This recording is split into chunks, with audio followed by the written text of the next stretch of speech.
tendencia de mirar al hombre. Da igual si son católicos, si son evangélicos, da exactamente igual. La gente siempre busca puntos de referencia, ¿no? Los jóvenes buscan al cantante de moda, ¿verdad? Las personas siempre buscan a alguien a imitar cómo se viste, cómo se peina, cómo habla, cómo actúa, cómo vive. Y a veces también dentro del mundo cristiano hay creyentes que inconscientemente depositan, ponen excesiva confianza y su mirada, llámese en el pastor, llámese en el obrero o como sea. Y nosotros hemos luchado y lo haremos con uñas y dientes a lo largo de toda nuestra vida para que jamás, nunca nadie atribuya la gloria a nosotros ni piense que es porque nosotros no somos nada, hermano. Decía Santiago cuando escribía su hermosa carta que Elías, el profeta Elías, uno de los grandes varones de Dios en la historia del pueblo de Israel, era un hombre sujeto a pasiones semejantes a las nuestras. Pero Dios lo usaba, Dios lo bendecía.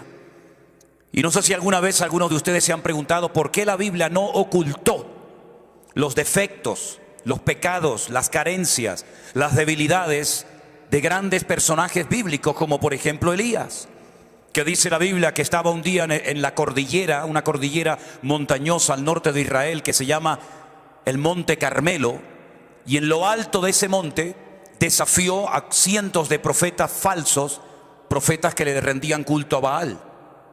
Estaban financiados por la corona, por la reina Jezabel, que era la esposa del rey Acab, una pareja perversa que llevó espiritualmente al país a la ruina, a la descomposición total, moral y espiritual de la nación. Y ahí se levanta este hombre de Dios llamado Elías, un solitario de la vida, pero que el Señor lo levanta y pone en su corazón que desafíe en una mañana en lo alto de esa montaña a los profetas de Baal, diciéndoles que si ellos verdaderamente están plenamente convencidos de que Baal es el verdadero Dios, pues ahora tienen una oportunidad extraordinaria para poder demostrarlo. La prueba era muy fácil. Construyamos unos altares de piedra, pongamos en lo alto de ese altar un buey troceado, invoquen a su Dios y en vez de prender nosotros el fuego, que vuestro Dios lo haga. Y de esa manera quedará claramente evidenciado de que vuestro Dios es el verdadero y no el mío. Por lo tanto, ellos aceptaron el desafío, estaban sinceramente equivocados. Ellos no dijeron, no, esto es un desafío demasiado grande, vamos a quedar en evidencia, vamos a hacer el ridículo. No, ellos lo aceptaron porque ellos creían en lo más profundo de su corazón que su Dios, esa estatua llamada Baal, que significa Señor en hebreo, les iba a responder por fuego. Y dice que construyeron el altar, pusieron la leña, trocearon el buey y desde la mañana hasta bien entrada la tarde gritaban frenéticamente, dice Primera de Reyes capítulo 18, invocando al nombre de su Dios, de su ídolo, creyendo sinceramente que el fuego iba a caer del cielo. Mientras tanto, Elías se reía de ellos y les decía, griten más fuerte, a lo mejor vuestro Dios está dormido y hay que despertarlo. O a lo mejor está de paseo, está de vacaciones y está ocupado en otros quehaceres. Griten. Dice la Biblia que llegó un momento en el que cogían lancetas, cuchillos y se cortaban la piel y comenzaba a correr la sangre, creyendo que de esa manera su Dios les iba a responder. Pero hicieron el ridículo totalmente. Allí no cayó nada de fuego. Entonces Elías dijo, bueno, ustedes ya han tenido su oportunidad, ahora me toca a mí. Él construye un altar de 12 enormes piedras, cada piedra representaba a las 12 tribus de Israel, coloca el buey encima, pone la leña, hace una especie de zanja o de cortafuego alrededor del altar, dice que echen cubos de agua, que corre el agua por todas partes y entonces en una brevísima oración que no tarda uno ni un minuto en hacerla, dice que él invocó el nombre de su Dios y entonces Dios respondió por fuego en aquel lugar y quedó claramente establecido que el Dios de Elías era el Dios vivo y verdadero. Automáticamente él degolló a los 400 falsos profetas de Baal y ese día Israel, por lo menos en ese momento, se volvió a Dios. No fueron coherentes ni mantuvieron esa integridad y ese orden con el Señor, pero por lo menos ese día hubo un conato, hubo un inicio de un cambio, de una restauración espiritual. La reina Jezabel no cayó postrada ante el Dios de Elías. La reina Jezabel y su marido Acab no reconocieron que estaban equivocados y financiando un culto falso, sino más bien todo lo contrario. Pusieron precio a su cabeza y dijo la reina Jezabel: si no mato hoy y degollo como él ha degollado y le ha cortado la cabeza a mis sacerdotes Elías, no iré tranquila a la cama a dormir esta noche. Le puso precio a su cabeza. Lo que 400 hombres no lograron hacer, el edicto real por parte de Jezabel, atemorizó tanto el corazón del varón de Dios que salió corriendo hasta el sur del país. Muerto de miedo se mete en una cueva que se puede visitar hoy en día en Israel. Hoy en día está tapada, está cubierta por un templo griego. Y allí le dijo al Señor: quítame la vida, no aguanto más, me siento solo. No veo realmente el cambio en la gente que yo anhelaba y tanto te he pedido. No lo veo. Tal vez él pensaba que los reyes se iban a convertir, el esposo y la esposa, pero no pasó así. Y entonces, cansado, harto, desanimado, deprimido, le pide al Señor que le quite la vida. ¿Por qué la Biblia no ocultó esa porción? ¿Por qué la Biblia no podría relatar no solamente la gran victoria, el gran éxito que obtuvo en el Monte Carmelo? ¿Por qué el Señor también inspiró por su Espíritu Santo al autor de ese libro para que hoy todos nosotros supiéramos que Elías se desanimó, se deprimió y no quiso seguir predicando? Porque la Biblia no oculta que Moisés pecó contra el Señor al golpear la roca cuando el Señor le había dicho que le hablara. Porque el Señor no oculta el pecado del rey David, un hombre que escribió 75, 77, tal vez más salmos de la Biblia. Un hombre que simplemente hacía tocar unas cuerdas en su arpa y los demonios salían corriendo. Un hombre que derrotó a gigantes, un hombre que mató leones, un hombre que mató osos, el dulce cantor de Israel. ¿Por qué la Biblia no ocultó su pecado con Betsabé? Porque la Biblia no ocultó que Abraham le dijo a su mujer: dile que eres mi hermana y no mi esposa. Porque la Biblia no ocultó que Pedro negó al Señor. Hizo grandes cosas, caminó por encima de las aguas, estuvo en el monte Tabor en el día de la transfiguración, viendo a Moisés y a Elías. Participó de la multiplicación de los panes y de los peces. Vio milagros, señales, maravillas. Porque la Biblia nos cuenta que negó al Señor 3 veces. Para que ninguno de nosotros en el día de hoy tengamos un concepto demasiado elevado de aquellos hombres que fueron simplemente instrumentos de barro utilizados temporalmente por la misericordia y por la gracia de nuestro Dios. Exactamente igual quiero dejar bien claro en este día a todos ustedes y a todos los que verán este culto posteriormente, que no hay ningún mérito personal, no hay nada especial, no hay nada que les tiene que motivar a ustedes a poner su mirada en nosotros. Ya muchos cristianos desde los días del confinamiento nos contaban que salieron de sus respectivas iglesias desanimados, apaleados y heridos. ¿Por qué? Porque se fiaron demasiado del hombre. Y la Biblia dice: maldito el varón que pone su mirada en el hombre, más bienaventurado el varón que pone su confianza en el Señor. Hoy os digo en el nombre del Señor: mirad al Señor, adorad al Señor, aplaudid al Señor y no confiéis ni miráis en el hombre. Porque somos instrumentos de barro, utilizados temporalmente, no sé hasta cuándo. Por eso, mis queridos hermanos, en esta mañana estamos aquí no para ver a unas personas especiales. Nosotros somos siervos para servirles a ustedes, no para servirnos de ustedes. Estamos aquí para servirles a ustedes. Si algo ha enseñado y si para algo sirve la iglesia virtual, es para eliminar cualquier afán de protagonismo de cualquier persona que, utilizando esta plataforma, quiere lucirse y quiere utilizar la iglesia virtual como una especie de pasarela para decir: yo tengo esto, yo tengo aquello, yo predico, yo canto, yo tengo este don o yo tengo el otro don. La iglesia virtual no es el foro indicado para una persona que tiene una agenda personal y que no tiene deseos de servir a los demás. No es tu lugar, no es el sitio indicado. Aquí estamos para servir, aquí estamos para ayudar a los hermanos, aquí estamos para levantar la obra del Señor. Aquí estamos de paso, pero la obra del Señor continúa. Prueba de ello, que en estos últimos 2000 años Satanás ha hecho todo lo habido y por haber, todo lo posible para impedir que la iglesia y el evangelio se extendiera en todas las naciones de la tierra, y ha sido un fracaso. Si bien es cierto que miles y miles de hermanos nuestros han muerto, han sido torturados, han sido quemados, han sido crucificados, han sido encarcelados, devorados por las fieras en los circos romanos, la iglesia sigue adelante de gloria en gloria y de victoria en victoria y de bendición en bendición, porque es Él el que la sustenta y el que la cuida, no el hombre. Tenía mucha curiosidad en uno de los viajes que hice a Israel por conocer Cesarea de Filipo.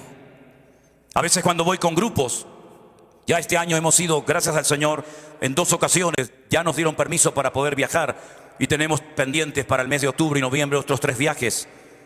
Pero en uno de los primeros viajes que hice a Israel, cuando conocía muy poco de ese país, tenía yo personalmente mucha curiosidad por visitar Cesarea de Filipo. Y les cuento por qué.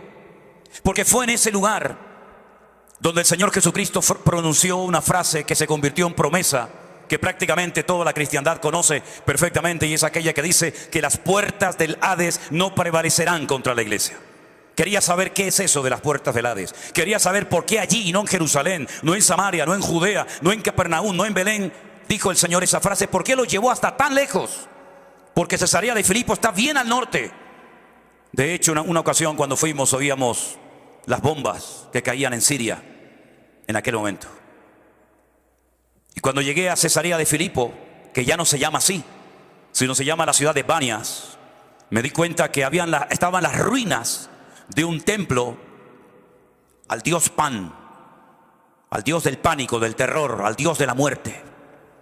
Y era un templo que cuando entrabas por la puerta era así como una especie de, algo así parecido a esto, como una especie de tubo. La gente entraba por la puerta. Al final había un hueco en la roca del cual salía fuego, como si fuera una especie de volcán. Por eso lo llamaban las puertas del infierno o las puertas del Hades. Hay muchas puertas del infierno en el mundo. En Canarias también tenemos unas cuantas.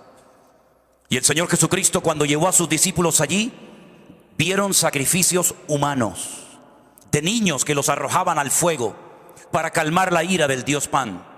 Y vieron a jovencitas vírgenes que se sacrificaban y quemaban varias partes de su cuerpo en honor al dios Pan. Y el Señor Jesucristo pronunció allí esta frase: las puertas del infierno no prevalecerán, no le pasarán por encima a la iglesia, sino que la iglesia permanecerá en el tiempo. Y al poco tiempo de haber pronunciado el Señor esa frase célebre en aquel lugar, dejó de salir fuego de aquella cueva. De hecho, ya no brota el fuego y comenzó a salir agua. Agua limpia, agua fresca, y es uno de los afluentes más importantes del río Jordán. Y allí en Banias es donde el Señor pronunció esta frase. ¿Qué quedó del templo al dios Pan? Ruinas. Ruinas que no reconoces absolutamente nada. ¿Qué quedó de aquella promesa que el Señor dio? Todos y cada uno de nosotros en esta mañana, centenares, miles y miles de hermanos, lavados, comprados por la sangre de Jesucristo, gente que ha sido liberada, gente que ha sido sanada, transformada por el poder de Dios, porque las puertas del Hades no prevalecerán contra la iglesia. Fuerte ese aplauso a nuestro Dios. Ese es nuestro Dios. ¡Aleluya! ¡Aleluya! No quedó nada del templo al dios Pan, no quedó nada del imperio romano, no quedó nada del imperio griego, no quedó nada de Babilonia, no quedó nada de Egipto, sino piedras y piedras y nada más que piedra. Pero nosotros también somos piedras, pero piedras vivas que alaban, glorifican, honran el nombre de nuestro Dios. Eso es lo que ha quedado para la historia. Aleluya. Pero eso no significa, mis queridos hermanos, que la iglesia actual no necesite un cambio. Meses antes del confinamiento tenía un dolor constante en mi corazón cuando veía, cuando escuchaba las barbaridades, las locuras, las falsas doctrinas, las modas que se predicaban y se metían en las iglesias. Y allí iba la gente como borregos diciendo amén a cualquier cosa, siguiendo a hombres, casi adorándolos, idolatrándolos. Y cuántas veces en mi intimidad yo le decía al Señor: ¿hasta cuándo, Señor? ¿Hasta cuándo vas a permitir que estos asalariados del reino, que utilizando la bondad y la generosidad de la gente, vivan como reyes, cuando a veces la gente no tiene ni para comer, Señor? ¿Hasta cuándo vas a permitir esto en tu casa? Y llegó el confinamiento. Días antes del confinamiento habíamos empezado una serie para un grupito pequeño de hermanos en nuestra iglesia en Tenerife sobre escatología bíblica. De ahí después surgió la idea de plasmar esas clases en un libro, que por ahí algunos lo tendrán. Y comenzó el confinamiento y pensábamos que sería algo de una semana, 2 semanas como mucho, pero aquello se alargaba en el tiempo y tuvimos que cerrar, lógicamente, como muchos, la iglesia. Y fue en aquel día cuando tuve que cerrar la iglesia oficialmente, el día 14 o 15 de marzo del año 2022, cuando me puse de rodillas al lado de mi cama y le dije al Señor: Señor, si esta obra es tuya, ahora tienes una oportunidad extraordinaria para demostrar que tú la amas y tú la vas a cuidar. Y a los pocos días, pues nosotros teníamos devocionales y preguntas y respuestas en un grupo de WhatsApp que hicimos para atender a los miembros de nuestra iglesia. Tuvimos más comunión y más contacto en esos días que antes o después del confinamiento, para ser sinceros. Y entonces un día el Señor me pone en mi corazón que en vez de compartir un devocional para el grupo de hermanos de la iglesia, si yo lo hacía por internet, decía yo en aquel momento, tal vez alguien lo verá. Bueno, ¿para qué fue aquello, hermanos? ¿Para qué fue aquello? Y después digo, bueno, en vez de responder a los hermanos a sus preguntas por el WhatsApp o por el ordenador, la computadora, si lo hago por internet, puedo tal vez alcanzar a más gente, sobre todo pensando en la gente de la iglesia. Y fue una aluvión, una lluvia de llamadas, de correos, de mensajes de todo el mundo. Gente que nos llamaban desde Afganistán, soldados norteamericanos que estaban allí cumpliendo una misión. Desde Ushuaia, desde las Islas Caimán, desde Alaska, desde cruceros de lujo que no podían entrar en los puertos y se quedaron varados en alta mar porque estaban muchos de ellos contagiados por el COVID en aquel momento y no los dejaban desembarcar y nos llamaban desde sus camarotes, desde alta mar, diciendo: no estamos viendo los devocionales, estamos viendo el pastor online, estamos viendo los cultos. Y decíamos: pero Señor, ¿qué está pasando con todo esto? Y comenzamos a recibir preguntas y llamadas de hermanos que nos contaban cosas terribles. Como por ejemplo mucha gente de México, de Perú, que nos llamaba y nos decía que para ser bautizados el pastor les exigía que todos los meses tenían que ir con un sobre de dinero en la mano durante un tiempo, y si no, no iban a ser bautizados. Personas que nos decían que estaban bajo maldiciones y por eso tal vez no conseguían trabajo, su hijo había nacido enfermo o el matrimonio tenía problemas, y con las cosas de las maldiciones comenzamos a oír auténticas barbaridades y disparates. Gente que había hecho pactos con hombres y tenían miedo de quebrantar esos pactos por miedo a las consecuencias que podían experimentar. Y yo me llevaba las manos a la cabeza y decía: pero Señor, ¿qué le han hecho a tu amada? ¿Qué le han hecho a tu pueblo? ¿Qué le han hecho a tu iglesia, Señor? Y uno de los motivos por los que comencé al principio lo del pastor online era para desmantelar toda esa basura y para que la gente entendiera que somos responsables a título personal delante del Señor de examinar, de filtrar a la luz de las Sagradas Escrituras si verdaderamente lo que nos enseñaban era bíblico o era humano. Y el Señor comenzó a hacer cosas increíbles. Hemos conocido en estos días en Estados Unidos pastores que han estado en movimiento donde practicaban y enseñaban estas cosas, que se les abrieron los ojos y se dieron cuenta de que no estaban enseñando lo correcto, no estaban practicando la sana doctrina, y salieron corriendo de ciertos y determinados sectores porque se dieron cuenta de que una cosa es lo que el hombre enseñó y otra cosa muy diferente es lo que Dios enseña en su palabra. Claro, no todos son mensajes de qué bueno, pastor, qué lindo. No, también ha habido insultos y también ha habido cosas tremendas que nos han dicho por las redes sociales. Pero ¿saben qué? Nuestro objetivo no es agradar a la gente. Yo no estoy aquí para agradar a la gente en esta tierra. Yo estoy aquí para cumplir con un llamado que el Señor puso en mi corazón hace más de 40 años. Y recuerdo un pasaje donde dice la Biblia que un día el Señor Jesucristo enseñó una palabra fuerte, desafiante, y personas se sintieron aludidas, confrontadas, y se fueron enfadados con el Señor. Imagínense eso. Y entonces los discípulos vinieron como para decirle al Señor: Señor, afloja, baja un poquito el listón porque nos vamos a quedar más solos que la una. Ya se está marchando la gente. Y el Señor, ¿qué les dijo? Bueno, si ustedes quieren también marcharse con ellos, aprovechen y váyanse ahora mismo. Esto es lo que hay, al pan pan y al vino vino. Al que no le guste, como la lenteja, la come o la deja. Pero esto es lo que hay. Claro que no es agradable el tener que a veces decirle a una persona lo que tal vez su pastor o su padre jamás se atrevió a decirle. Pero repito, no estamos aquí para agravar a los hombres. Estamos aquí para decirte lo que Dios dice en su palabra. Y Dios no se casa con nadie. La palabra de Dios se predica igual desde hace miles de años. Y nosotros tenemos hoy en día la obligación de decirle a la gente, eso no es de Dios. ¿Cuántas personas que han sido católicas? Algunos de ellos muy practicantes y la mayoría nada practicantes. Cuando nos llamaban a nosotros y le decíamos, lea la Biblia, lean la palabra de Dios, comenzaron a leer la Biblia, por ejemplo, por Éxodo capítulo 20, los famosos 10 mandamientos. Y se dieron cuenta que lo que nos habían enseñado desde pequeños por el catecismo, y yo estudié toda mi vida en colegios de curas, en Venezuela, en los maristas y en España, en los salesianos, y me sabía toda la liturgia y todas las oraciones, y dirigí el rosario y le robé el vino al cura, y todo lo que ustedes se puedan imaginar. Cuando leían los verdaderos 10 mandamientos, se le caían las escamas de los ojos, porque nunca nadie les había dicho, al Señor tu Dios adorarás y a Él solo servirás. No te harás imágenes ni ninguna semejanza de lo que está arriba en el cielo, ni abajo en la tierra, ni aún debajo de la tierra. No te inclinarás ni las adorarás, porque yo soy el Señor tu Dios, celoso, ¿verdad? Nunca nadie le había dicho eso. Y solos se convertían en sus casas, solos. Porque lo grande de la iglesia virtual es que la obra invisible pero real, quien la ha hecho y la mantiene, es el Señor. Nos hemos metido en la casa de miles y miles de personas sin pedir permiso, y el Espíritu Santo, tomando esta palabra, ha tocado ese corazón endurecido, ha tocado a ese santero, ha tocado a ese brujo, ha tocado a ese idólatra, ha tocado a miles de personas, y han llegado al conocimiento de la verdad y han experimentado la libertad gloriosa de los hijos de Dios.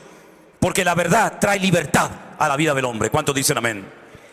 Pero leyendo el Nuevo Testamento, y ustedes me imagino que ya habrán leído muchas veces el Nuevo Testamento, uno se encuentra que desde el inicio del cristianismo hasta hoy en día no hay una iglesia perfecta. Nosotros no somos una iglesia perfecta.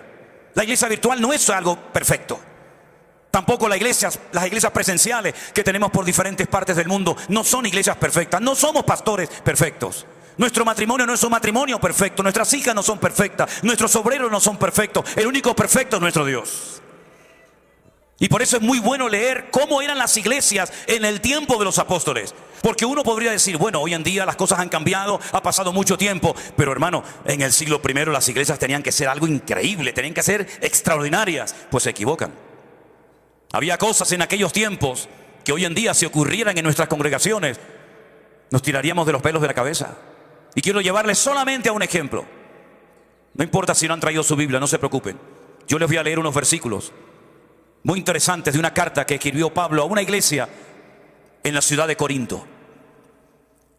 La ciudad de Corinto era una ciudad muy cosmopolita, una ciudad de comercio, de negocio. Venían gente de todo el mundo a comprar y a vender sus mercancías. Claro, como venían de todas partes del Imperio Romano, había templos para todos los gustos. Usted quiere adorar a Júpiter, allí tiene el templo de Júpiter. Quiere adorar a Venus, allí tiene el templo de Venus. Quiere adorar a Artemisa, quiere adorar a Eros, quiere adorar al que quiera. Era una ciudad plagada de templos paganos por toda la ciudad.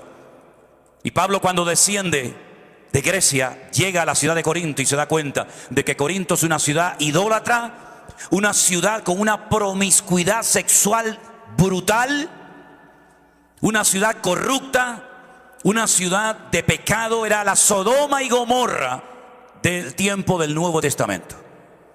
Y Pablo, por la gracia del Señor, se para allí un año, predica el Evangelio, y él dice, les prediqué a Cristo crucificado y a este resucitado. Y cuando predicaba no utilizaba términos muy profundos, ¿verdad? Y muy sofisticados, para que si alguno de ustedes llega a convertirse, no diga que se convirtió por mi elocuencia o por mi sabiduría, sino por el poder de Dios, que es el que cambia las vidas. Y entonces pasa el tiempo y Pablo se va de la congregación. Y comienzan a venir por la iglesia otros ministerios, como por ejemplo el de Pedro, que en esta carta lo llaman Kefa o Cefas. Y como por ejemplo también Priscila y Aquila, un matrimonio muy usado por el Señor en aquella época. Y como por ejemplo aquel gran varón de Dios que dice la Biblia que tenía un gran conocimiento de las Escrituras, era un hombre ferviente de espíritu y al que Pablo le rogó que fuera a predicar la palabra. Y estoy hablando nada más y nada menos que de Apolos. La iglesia internamente se dividió. ¿Por qué? Porque cada uno tiene su estilo. No somos clones. Cada uno tiene su forma. Y cuando escuchaban predicar a Apolos, la gente quedaba con la boca abierta porque decían: qué sabiduría tiene este hombre, qué conocimiento de las Escrituras. Y entonces la gente iba al culto cuando venía a predicar este varón de Dios. Pero cuando venía a predicar otro hermano o a dar una enseñanza bíblica, pues no aparecían. Y entonces la iglesia estaba internamente dividida, cosa que nunca tiene que ocurrir entre nosotros. Y le llega a través de una familia de la iglesia que se llama la familia de Cloé este informe negativo a Pablo, y le dicen: la iglesia está internamente dividida. Unos dicen que son tuyos, otros dicen que son de Apolos, otros dicen que son de Cefa, otros dicen que no son de nadie sino de Cristo. Y esto es un lío, un desorden. Y Pablo escribe una carta. Y en el capítulo 3 de la carta de Pablo a los Corintios, a partir del versículo 1, dice así la palabra del Señor: de manera que yo, hermanos, no pude hablaros como a espirituales, sino como a carnales, como a niños en Cristo. Os di a beber leche y no vianda, porque aún no erais capaces, ni sois capaces todavía. Porque aún sois carnales, pues habiendo entre vosotros contiendas y disensiones, ¿no sois carnales y andáis como los hombres? Porque diciendo el uno: yo ciertamente soy de Pablo, el otro: yo soy de Apolos, ¿no sois carnales? ¿Qué es Pablo? ¿Qué es Apolos? Servidores por medio de los cuales habéis creído, y eso según lo que a cada uno concedió el Señor. Yo planté, Apolos regó, pero el crecimiento lo ha dado el Señor. Así que ni el que planta es algo, ni el que riega, sino Dios, que es el que da el crecimiento. El que planta y el que riega son una misma cosa, aunque cada uno recibirá su recompensa conforme a su labor. Nosotros somos colaboradores de Dios. Vosotros sois labranza de Dios, edificio de Dios, conforme a la gracia que me ha sido dada. Yo, como perito arquitecto, puse el fundamento, otro edifica encima. Pero dice aquí: pero cada uno mire cómo sobreedifica, porque nadie puede poner otro fundamento que el que está puesto, el cual es el Señor Jesucristo. Cada uno tiene que saber a lo que ha sido llamado y a lo que no ha sido llamado. Y hace años prediqué un mensaje que lo titulé: no te metas donde Dios no te ha llamado. Porque hay gente que quiere hacer de todo saben, de todo entienden. Y en la Biblia el hombre orquesta no existe. Somos un cuerpo, miembros los unos de los otros, y estamos no para competir, estamos para complementarnos y ayudarnos los unos a los otros. Y lo que yo tengo de Dios, tal vez tú no lo tienes, pero estoy convencido que lo que muchos de ustedes tienen, tal vez Dios no me lo dio a mí. Entonces nos complementamos y nos ayudamos mutuamente para la edificación del cuerpo de Cristo. No hay nadie que sobre, no nos falta nada, estamos completos en Él, pero tenemos que saber a lo que Dios nos ha llamado y a lo que Dios no nos ha llamado. Lo que tenemos en el Señor y lo que no tenemos en el Señor. Y a veces resulta más complicado para algunos creyentes descubrir lo que no tienen que lo que tienen. No tengo ni plata ni oro, no tengo. Pero tengo otra cosa que te puedo compartir y te puede ayudar y transformar tu vida. Y por eso es muy importante que le pidamos discernimiento y sabiduría al Señor. Yo le pido cada día discernimiento al Señor y sabiduría. La necesito. No es fácil estar al frente de todo esto. Atender a pastores, atender a niños, atender a tanta gente que te llama todos los días. Le pido: Señor, dame fuerzas, dame sabiduría, porque sea lo que Dios me ha llamado y a lo que Dios no me ha llamado. Y el apóstol Pablo sabía perfectamente que la iglesia se estaba autodestruyendo. No es que vino el enemigo a destruir la iglesia. Hay a veces creyentes que ven al diablo por todas partes. Y yo lo que les pido a ustedes, queridos hermanos, crezcan y maduren y desarrollen el discernimiento espiritual para ver al Señor por todas partes. Porque yo veo al Señor hoy en este lugar, en cada uno de ustedes. Porque yo veo al Señor en la alabanza, veo al Señor en la música, veo al Señor en los niños. Lo veo por todas partes al Señor, y al enemigo no lo veo por ninguna parte. Porque este lugar es campamento para nuestro Dios. Aleluya. Pero Pablo les dice: no habéis crecido. No habéis crecido, hermanos. Son carnales. ¿Y cómo sabía Pablo que la iglesia no había madurado, que no habían crecido, que eran niños, que eran carnales? ¿Cómo lo sabía? Por el testimonio, por la conducta, por el comportamiento que estaban llevando a cabo. Porque dice la Biblia, por sus frutos los conoceréis. Hablan en lenguas, primer capítulo de 1 Corintios, dice, nada os falta en ningún don. La única iglesia del Nuevo Testamento que tenía todos los dones, todos. Pero era una iglesia de carnalidad, una iglesia dividida, una iglesia fraccionada, una iglesia donde había celos. Qué terribles son los celos, hermano. Gracias a Dios que aquí no tenemos a ninguno con ese problema. El pastor no me saludó y lleva media hora hablando con ella y a mí no me ha hecho ni caso. Por favor, maduremos, maduremos. Cuando yo era un niño, hablaba como un niño, pensaba como un niño, juzgaba como un niño. Mas cuando ya fui hombre, dejé lo que era de niño. Es tiempo de avanzar, es tiempo de crecer, es tiempo de dejarnos de ver el ombligo y es tiempo de comenzar a ver el mundo como el Señor lo está viendo. Mi necesidad, mi problema, mi situación no es nada en comparación con lo que este mundo necesita. Este mundo enfermo que le ha dado las espaldas al Señor. Y necesitamos hombres y mujeres maduros. Que no importa si me llaman o me aplauden o me critican o me dan dinero o no me dan nada. Si me saludan, no me importa nada de eso. La mejor manera de que usted nunca se sienta ofendido, la mejor manera de que usted nunca se sienta mal, es no espere nada de nadie. Pero espérelo todo de Él, de nuestro Dios, el eterno y bendito Salvador del mundo. Qué lástima, la iglesia de Corinto empezó tan bien y estaba comenzando a entrar en una dinámica muy peligrosa.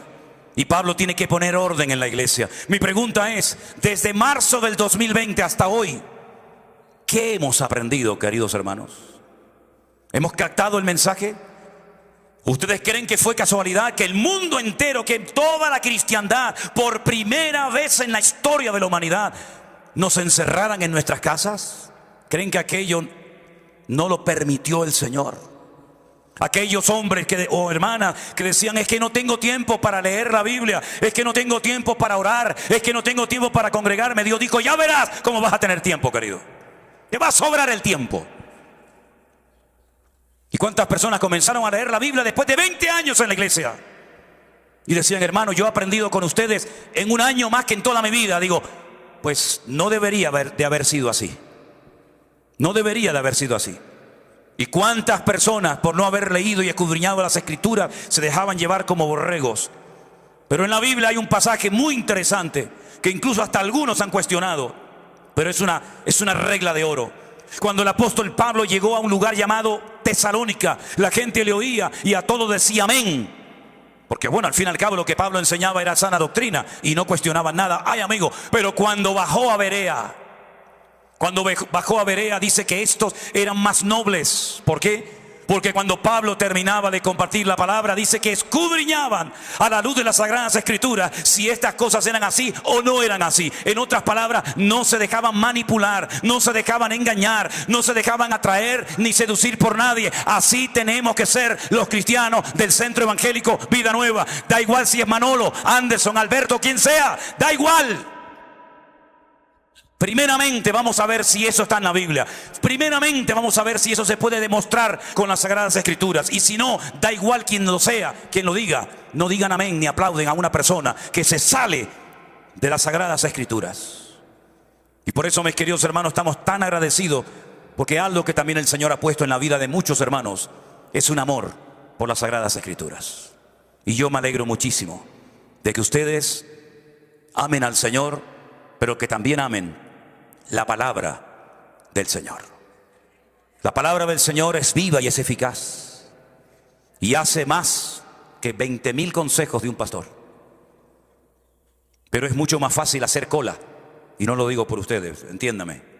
Es mucho más fácil ir a un lugar a hacer cola para que un hombre te diga al oído y te ponga las manos encima y te transmita no sé qué y te diga no sé qué, que meterte en tu habitación cerrada la puerta y delante del Señor quebrantar tu corazón y decirle, Señor, heme aquí, dime qué es lo que tengo que hacer con mi vida. Nos han enseñado que lo fácil, lo práctico y parece casi lo espiritual y el método es ir al hombre, a que el hombre me inyecte, a que el hombre me transmita. Saben, queridos hermanos, yo a ustedes solamente les voy a transmitir una cosa, y es el amor a Dios y el amor a la palabra. Y cualquier otra cosa que usted necesite, búsquela en el Señor, porque yo no la tengo y si la tengo no se la voy a dar. Así de claro como se lo digo. Sí, el del hombrito, ya sé. También hay gente en esta mañana que han venido invitados por amigos, por familiares, por algún hermano, algún vecino, algún conocido. Bueno, la primera vez que yo fui invitado a una iglesia evangélica, para mí estaban todos locos como cabras. No entendía nada. No entendía absolutamente nada. Venía de un contexto católico, por decir algo. Porque si ustedes hubieran nacido en Afganistán o en Irak o en Pakistán, ustedes probablemente nunca hubieran sido católicos, porque la religión no es algo que elegimos, sino algo que nos escogió a nosotros. Fueron los españoles los que vinieron a estos continentes, a estas tierras hace cientos de años, y dejaron una religión que ni funcionaba en Europa y después pretendían que funcionara aquí. Y algunos se agarraron a ídolos muertos cuando España estaba en la miseria y en la ruina más absoluta, que no tenía dinero absolutamente para nada, porque habían expulsado a los que tenían el dinero, que eran los judíos. Y Fernando de Aragón e Isabel de Castilla firmaron un decreto el día 12 de octubre de 1492, expulsando a los judíos de España, y se llevaron muchas riquezas y muchas cosas, y España se hundió en la miseria. Y una religión muerta, vacía, una religión de terror, una religión que inventó algo llamado la Santa Inquisición, donde mataron a millones de personas en la hoguera, quemados y crucificados, es lo que vinieron a traer a una tierra nueva y virgen. Y lo que no funcionó allá, menos funcionaría aquí. Y muchos dicen, no soy católico. Usted no fue católico nunca en su vida. A usted lo hicieron católico prácticamente desde su cuna, porque le echaron 4 gotas de agua encima, pero usted no sabía ni lo que le estaban haciendo. Y a usted le enseñaron que cuando usted quería pedir perdón de sus pecados, tenía que postrarse delante de un hombre que a lo mejor era más pecador y peor que usted. Pero usted tenía que abrirle su corazón a un hombre, cosa que usted nunca tiene que hacer. Usted ábrale su corazón a Dios, no le abra el corazón a nadie. Sobre toda cosa guardada, guarde su corazón. Porque al que usted le abre su corazón mañana con esa información, sabe Dios lo que puede hacer. Y a usted le enseñaron que después de pedir perdón, no se obtenía el perdón instantáneamente, como dice la Biblia, sino tenía que ir a ¿qué? A hacer la penitencia. 3 Padre Nuestro, 4 Ave María, 2 Credo, Dios, ¿verdad? Y a usted le enseñaron que cuando usted se muriera, usted no iba a ir al cielo, porque no había seguridad de salvación. A usted le enseñaron que cuando un católico muere, podía ir a cuatro lugares diferentes. Al cielo si fue bueno, pero como ninguno fuimos buenos, nadie iba para arriba. Al infierno si había sido malo, pero era durísimo decir el abuelito se nos fue al infierno. Entonces crearon, en la Edad Media, se sacaron de la manga, inventaron 2 lugares. El purgatorio, que no está ni en la Biblia, y donde usted tiene que estar, sabe Dios, 20 años, 30 años, 40 años, 200 años. Mientras tanto su familia que quedó vivo en la tierra le hace misa para que en algún momento, sabe Dios cuándo, lo saquen del purgatorio y lo lleven para arriba. Pero en el caso de que el niño se hubiera muerto sin haber sido bautizado, la Iglesia Católica inventó otro lugar más, lo llamó el limbo, que es donde están muchos todavía, están en el limbo. Pero el Papa Ratzinger, que tenía la autoridad para modificar la doctrina de la Iglesia Católica, quitó la doctrina, la enseñanza del limbo, y ahora solamente se quedaron en 3: cielo, infierno y purgatorio. Pero cuando vino el cabeza de la iglesia, que no es el Señor que vive en Roma, cuando vino el cabeza, el dueño, el amo de la iglesia, que es el Señor Jesucristo, el Rey de Reyes y Señor de los Señores, dijo: yo soy el camino, yo soy la verdad y yo soy la vida, y nadie va a ir al Padre sino solamente a través de mí. Porque no hay otro mediador entre Dios y los hombres más que Jesucristo hombre. Porque no hay otro nombre bajo el cielo dado a los hombres más que Jesucristo hombre. Y el que cree en mí tiene vida eterna y no vendrá a condenación, mas ha pasado de muerte a vida. Y el que no nace de nuevo no podrá entrar ni ver el reino de los cielos. Y cuando uno comienza a leer esas cosas, uno dice: a mí eso no me lo enseñaron. Pero para eso yo estoy aquí esta mañana, para decirle a usted que la iglesia evangélica no salva a nadie. Y la Iglesia Católica no salva a nadie. Y ninguna religión salva a nadie. Porque la palabra religión solamente aparece 3 veces en toda la Biblia. Y es un término que viene del latín, ni del griego, ni del hebreo, del latín. Y la conjugación es religa, reluga, relegare, atarse o volverse a atar. Jesús nunca pronunció con sus labios la palabra religión. Él no vino a traer una religión. Dice: yo he venido a darte vida, y vida en abundancia. Él vino a sacarnos de la oscuridad, de las tinieblas, de la ignorancia. Y podríamos hablar horas de las cosas que nos enseñaron, que cuando uno las comprueba a la luz de las Sagradas Escrituras y con la historia secular, pues uno dice, son contradicciones y contradicciones. Le voy a poner solamente dos. En Santiago de Compostela, una ciudad que está en Galicia, al noroeste de España, hay una inmensa catedral levantada al apóstol Santiago. Y la gente hace colas, horas y horas. Y algunos caminan meses haciendo todo el recorrido del famoso camino de Santiago, que es lo contrario a lo que hacían los musulmanes de oeste a este a la mezquita, sino es de este a oeste, porque se les decía que el que recorría como mínimo 100 kilómetros para ir a ver al apóstol Santiago y darle un abrazo a la estatua, automáticamente sus pecados eran perdonados. Y cada 5 años se daba una bendición que se llama en latín urbi et orbi, que es el pecado instantáneo de toda la gente que estuviera allí en aquel momento. Y la pregunta es, ¿cómo llegó este caballero, este apóstol Santiago, a España? Si usted sabe algo de geografía, Santiago vivía en Jerusalén, al otro lado del Mediterráneo, y Santiago de Compostela está al otro lado, hacia arriba del Mediterráneo, en el mar Cantábrico. Pues cuenta la historia que había un viejito que estaba en un pueblo llamado el pueblo de Padrón, de donde son famosos los pimientos de Padrón. Y allí estaba, y de repente él estaba allí dando un paseo por el río y apareció una barca, sin nadie pilotándola, una barca. Y dentro dice que había un cuerpo. Y dijo, un muerto. ¿Este quién es? Y dijo, el apóstol Santiago. Se vino una barca sola desde Jerusalén, atravesó todo el Mediterráneo, subió toda la costa de Portugal, llegando al norte de España, se metió por un río y llegó hasta Galicia. Y me llaman a mí loco, y yo soy loco, y radical y fanático. Bueno, cogen al muerto, hacen una iglesia y dicen, Santiago el apóstol está aquí. Y entonces la gente comenzó a ir a ver al apóstol Santiago para recibir una bendición. Pero amigo, llegaron los árabes a España y comenzaron a conquistar con el Islam y con el Corán todos los países, y fueron viniendo hacia Europa y fueron conquistando uno y otro y otro y otro y otro país, y llegaron por el norte de África, y entonces saltaron el estrecho de Gibraltar desde África a España, que hay 14 kilómetros, y saltaron los musulmanes y llegaron a España y la conquistaron prácticamente toda, no toda, pero casi toda. Y estuvieron 800 años oprimiendo la vida de la gente y obligaban a la gente a ser musulmanes.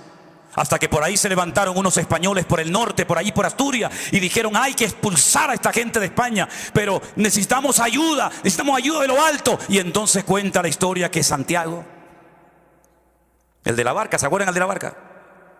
Se levantó, se montó en un caballo blanco y sacó una espada, y cuando los árabes lo vieron salieron corriendo y se fueron de España, y España fue libre.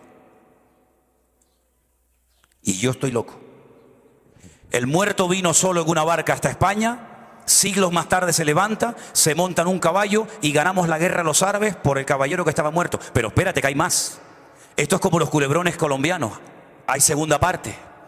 Me voy un año a Jerusalén, y cuando usted entra a la Jerusalén antigua, no a la moderna, sino a la Jerusalén antigua, la que está rodeada por unas murallas preciosas, resulta que cuando usted entra se encuentra la ciudad dividida en 4. Los 4 barrios: el barrio judío, el barrio árabe, el barrio cristiano y el barrio armenio. Los armenios son un pueblo que se convirtieron por Bartolomé. Fue el apóstol Bartolomé allí a Armenia, se convirtieron y siempre fueron cristianos. Resulta que vamos al barrio armenio y pasamos por la puerta de una iglesia enorme con un montón de gente en la puerta haciendo cola, y pregunto, ¿por qué hay tanta gente que viene aquí a este santuario a estar aquí? Y me dijeron, vienen a adorar a Santiago. Y yo dije como buen español, tranquilo, que Santiago lo tenemos nosotros allá. Y me dijeron, no. Dice, sabemos eso, sabemos que los españoles tienen allá a Santiago, pero aquí tenemos la cabeza. Porque a Santiago le cortaron la cabeza, ¿se acuerdan? Entonces ellos se quedaron con la cabeza y los españoles se quedaron con el cuerpo. Y la gente paga y coge a los niños y los pasea por allí para que, ¿qué le parece? ¿Eso es lo que nos enseñaron? ¿Eso es lo que es? Yo no estoy inventándome nada. Y cuando fui a la catedral de Ávila, la ciudad de Ávila en España, una ciudad preciosa, también totalmente amurallada, me encuentro en el altar mayor, enorme, un altar mayor en la iglesia católica, me encuentro un retablo aquí, y hay aquí, como en vez de estas cositas así, hay una figura de María cuando la están enterrando. Y yo llamé al cura. Sí, yo fui al confesionario y le digo: caballero. Claro, nunca lo llama nadie caballero, llama padre. ¿Qué va a ser padre si no está ni casado? Bueno, a lo mejor es padre, vete tú a saber. Caballero, ¿puedo hablar con usted? Y sacó la cabeza y me dice: sí, dígame. Digo, una pregunta. ¿No nos enseñaron ustedes que María no murió, sino que ascendió viva al cielo? ¿Cómo está aquí en el retablo mayor el funeral de María? Y me dice: disculpe, ahora no tengo tiempo para atenderle. Cuando uno llega a la palabra de Dios, uno se da cuenta de que Cristo ha venido para sacarnos de la ignorancia. Por eso, si en esta mañana hay gente entre nosotros que lo que usted ha presumido tener es de una religión, pero no de una relación personal con Cristo, ahora es el momento de que usted le diga: Señor, perdóname por lo ignorante que he sido. Yo hoy te entrego mi vida y quiero creer en ti y obedecerte a ti en vez de obedecer a los hombres. Dé ese fuerte aplauso al Señor en esta mañana, mi querido hermano. Bendito sea Dios. Amén. Cierre sus ojos en esta mañana, en este momento, mis queridos hermanos. Quiero hacerle una pregunta muy importante. Es una pregunta que puede cambiar su destino, puede cambiar su vida. Si hay alguna persona en esta mañana con nosotros, sea hombre o mujer, de la edad que sea, que usted le quiere entregar hoy su vida y su corazón al Señor Jesucristo, no a una iglesia, no a un hombre, entregarle su vida a Él, al que murió por usted en una cruz y resucitó al tercer día. Me gustaría orar por usted antes de que hagamos los bautismos en esta mañana. ¿Hay alguna persona entre nosotros que le gustaría, que sienten que ha llegado el momento de decirle: Señor Jesucristo, yo me entrego a ti? Yo te pido perdón por mis pecados, porque eres el único que me puedes perdonar. Indíquemelo levantando su mano en esta mañana y yo estaré orando por usted en este momento. Si usted le quiere entregar su vida a Cristo, Dios le bendiga. Dios le bendiga. A usted también. Dios le bendiga, amigo. Hay más personas que en esta mañana, Dios le bendiga también a usted. Hay más personas que en esta mañana le quieren entregar. Dios le bendiga. Dios te bendiga. Bueno, vamos a hacer algo. Pasen un segundito aquí delante, por favor, los que quieren rendirles su vida al Señor. Yo voy a guiarles en una sencilla oración. Pasen adelante, por favor, si son tan amables los que levantaron su mano. Venga. Gracias, Señor Jesús.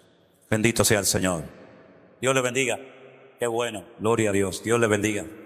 Adelante. Dios le bendiga. Qué bueno. Dios le bendiga grandemente. Qué bendición tan grande tenerles con nosotros. Dios te bendiga. Dios le bendiga. Dios le bendiga, amiga. Vengan adelante, amigos. Vengan. Dios le bendiga. Yo quiero que cierren sus ojos, por favor, en esta mañana.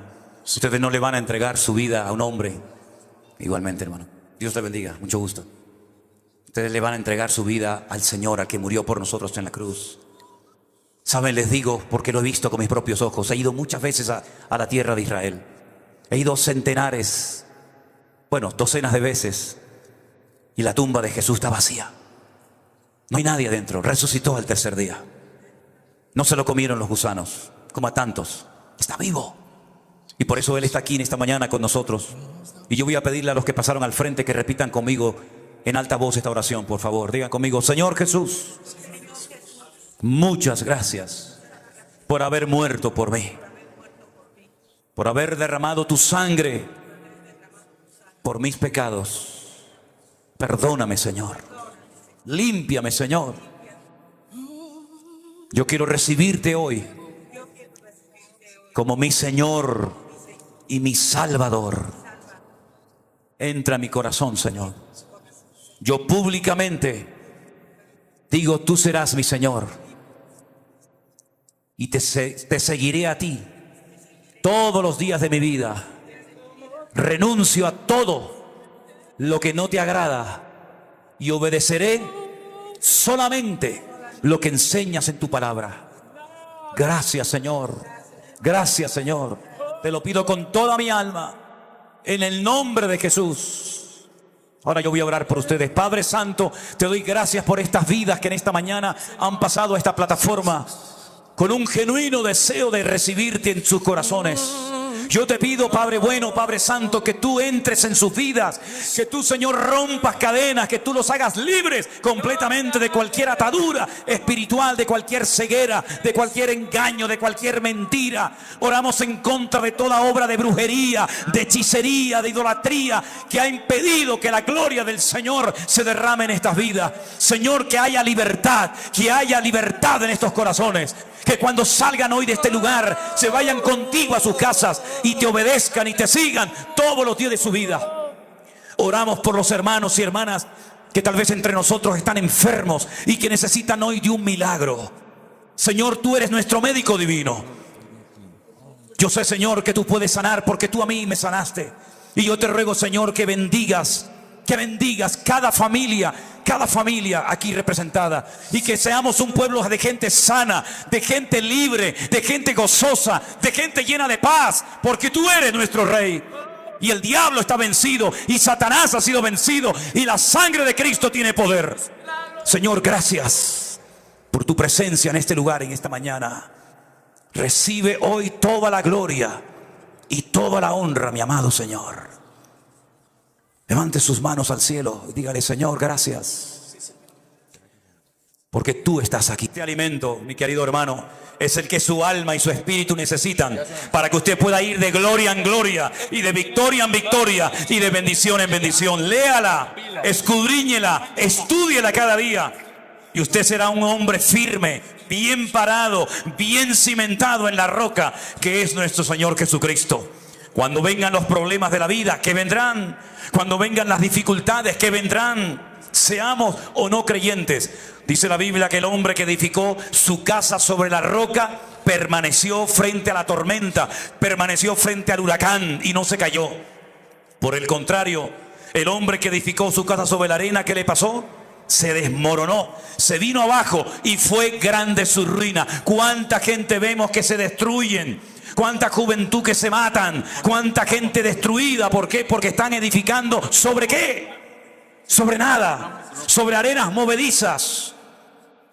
Pero cuando fallan, no sirven de nada. No sirve de nada muchas veces ni el dinero, ni la belleza, ni las casas, ni el coche, ni los títulos, ni nada. Conozco a gente muy, muy rica que están amargados. Lo tienen todo y no tienen nada. Y conozco a gente muy sencilla que son felices porque tienen la paz que sobrepasa todo entendimiento. Y esa paz no la compra el dinero. Esa paz viene cuando usted le entrega su vida y su corazón al Señor Jesucristo, como han hecho ustedes en esta mañana. Así que les felicitamos y que el Señor les bendiga muy grandemente, mis queridos hermanos.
as I wish for this to start. I set my standards high in hopes they will not fall apart.